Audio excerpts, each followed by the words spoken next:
ஆண்டவராகிய இயேசு கிறிஸ்துவின் நாமம் மகிமைப்படுவதாக. இன்றைய தெளிந்த தேன் துளி பகுதி 44, தலைப்பு உப்பு. ஆதார வசனம் மத்திய எழுத சுவிசேஷ புஸ்தகத்திலே 5ஆம் அதிகாரம் 13ஆம் வசனம். இன்றைக்கு உப்பை குறித்து ஒரு வார்த்தை நாம் பார்ப்போம். நமக்கு உப்பு தெரியும், உப்பை பற்றி தெரியுமா அப்படின்றது ஒரு கேள்வி. உப்பு எல்லாத்துக்கும் தெரியும், உப்பை பற்றி அதோட கேரக்டர் இதெல்லாம் தெரியுமா அப்படின்னு பார்த்தா கொஞ்சம் ரொம்ப பேத்துக்கு தெரியாது. ஆண்டவராக இயேசு கிறிஸ்து என்ன செய்தார் அப்படின்னா, மலை பிரசங்கத்தில் அவர் ஜனங்களையும் சீசர்களையும் பார்த்து நீங்கள் பூமிக்கு உப்பாக இருக்கிறீர்கள் அப்படின்னு சொல்லி சொன்னார்.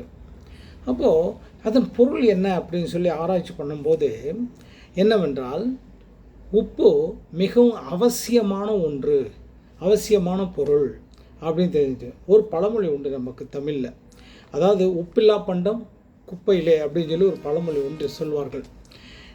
இதை சீசர்கள் பார்த்து சொல்ல வேண்டியது அவசியம் என்ன அப்படின்னு பார்த்தா, சீசர்கள் தேவனுடைய சமூகத்திலே முழங்கால் படியிட்டு தேசத்திற்காகவும் பல நாடுகளுக்காகவும், இன்றைக்கும் பல நாடுகளில் பஞ்சம் தலைவிரித்து ஆடுகிறது, இன்னும் பல குடிகார நண்பர்கள் எவ்வளோ இருக்கிறாங்க, பல குடும்பத்துக்கு சமாதானத்துக்காக நாம் ஜெபிக்க வேண்டியது அவசியமாக இருக்குது.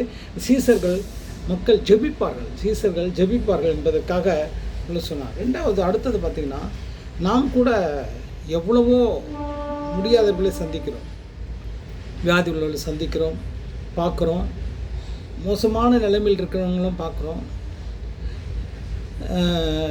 நீங்கள் அரசாங்க ஆஸ்பத்திரிக்கு போகணும்னு வச்சுக்கோங்க, ஜிஹெச்சுக்கு போனோம்னு வச்சுக்கோங்க, அங்கே போய் பாருங்கள், கண்ணீர் வரும் ஒவ்வொருத்தருடைய நிலைமையும். நானும் போய் பார்த்து வந்திருக்கிறேன், அவ்வளோ மோசமாக இருக்கும்.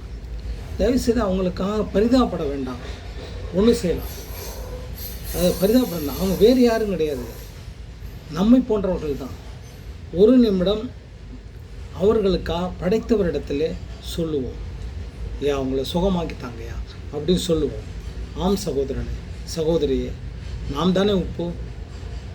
ஆமேன், ஆமேன், ஆமேன், ஆமேன். உப்பு இன்னும் வரும்.